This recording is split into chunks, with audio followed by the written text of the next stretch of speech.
Last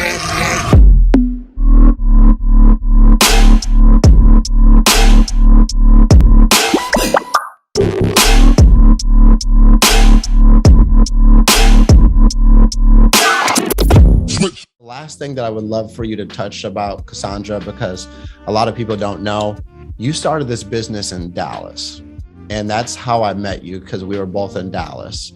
But at the time, you seen an opportunity in Houston to gobble up a bunch of mortgage leads. You didn't know anybody in Houston. Can you just touch about how it helped you grow, and why did you move from Dallas to Houston for your business? Well, I don't know. I'm just a jump off the cliff type of gal. Like, I just jump off of the cliff and then I know that I'm going to learn how to swim. And the thing is I don't know if you guys have heard this, but babies are born knowing how to swim. They know how to swim. If you put them in the water, they're going to figure out how to swim. And the thing is like, so many things happen to us and then we get scared and then we don't know how to swim. Something that's naturally inherent to humans, we forget because we're scared. And I wasn't scared. I mean, I was a little, but then I just knew I would figure it out. And I'm not special, and everybody can do that. Everybody can make a plan and everybody can figure it out. And I just knew that I wanted to be 100,000% in this business. And I didn't want to be 1 foot in and 1 foot out, because it's not helping anybody. It's not helping you. It's not helping your friends. It's not helping your family. You got to take care of you. And so that's what I did, is I took care of myself and what I wanted to do in my business. And I said, I'm going to do this 100%. And I left friends that I've known for 3 years in Dallas. And I built a lot of really great relationships there. And it was hard to leave, especially I was getting to know you and Michaela a lot more. Like, we're all getting close, and I just had to do what needed to be done. And how many months in were you when you moved? I was about 6 months into the business, or 5 or 6 months into the business, and I moved. And so you looked at an opportunity to get uncomfortable. You looked at an opportunity to gain direct mail mortgage protection leads, and you looked at it as an opportunity to go all in. And I think that everybody on this call has that same opportunity. Am I telling you to move? No, I'm not telling you to move. But what I am telling you to do is, when you see an opportunity that is going to help you strive forward and take your business to the next level, you can't hesitate. There's no hesitation. The people who win the biggest in this business jump right in. There's no questions asked. I'm going to jump in. I'm going to figure it out later. Like, that's the mentality that most of us need to gain or try to grow towards, is that when you look at opportunities as a chance to get ahead, instead of looking at an opportunity and asking 2, 3, 4, 5, 6 questions about the opportunity, you've already lost. Like, when you think in this business is when you really hurt yourself. When you take activity and then figure it out while you're doing that activity, you get ahead. And it's so many people in Family First Life, some of the top people in this business looked at an opportunity and ran with it. They didn't question it. They didn't ponder what if, if you start to use the vocabulary, if, is not going to happen. If this happens, if I can do this, you've already lost.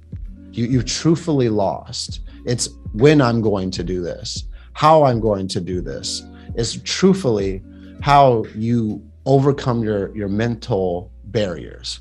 Because Cassandra had mental barriers, I had mental barriers, Cody had mental barriers, Willis had mental barriers, but we broke down those walls and got to the other side. And now we're all experiencing success because we knew that there was this wall in front of us mentally, and we had to figure out how to get underneath it, how to get around it, or just smash right through it.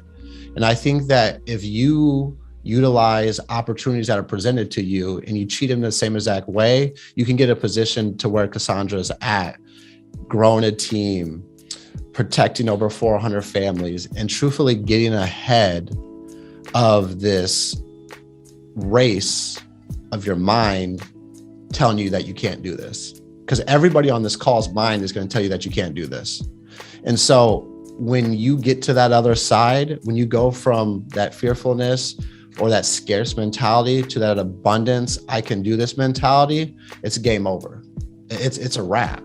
But I really appreciate you coming on here, Cassandra. It means a lot. You know, me and Michaela love you, and we're better when we spend time around you. We're better when we interact with you. And if there's anything that we could ever do for you, you know, we got your back. We'll do anything that we could possibly do. We'll be the voice that you may need, whatever. But if there's anything that you would like to share with the 53 people that stayed on this call, setting up for their week, we're all back to zero. Cassandra's at zero. Cody's at, even Willis is back at zero. But you better believe he's going to set the bar high for all of us. So if there's any parting words, no, she doesn't run anything virtually. She does everything over the phone, or everything in person, I should say. Out of all your families you helped last year, all the policies you wrote, Cassandra, how many did you do over the phone? Two.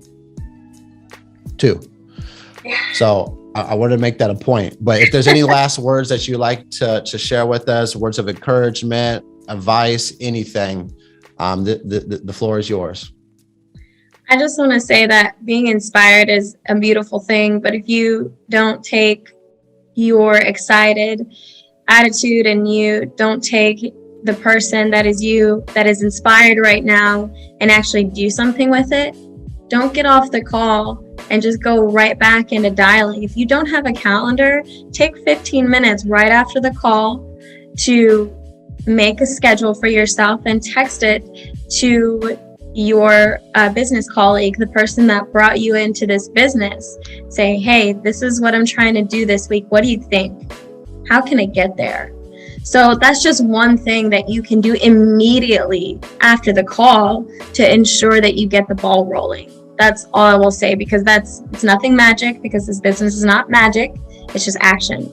So take that action after the call, and Gage or whoever else should be getting a lot of messages after this call, or I obviously wasn't a good guest. So don't make me out to be a bad guest. Actually take some action and get the ball rolling, and you all have a great, great week. Appreciate your time, Cassandra. I really do. Guys, I don't know about you,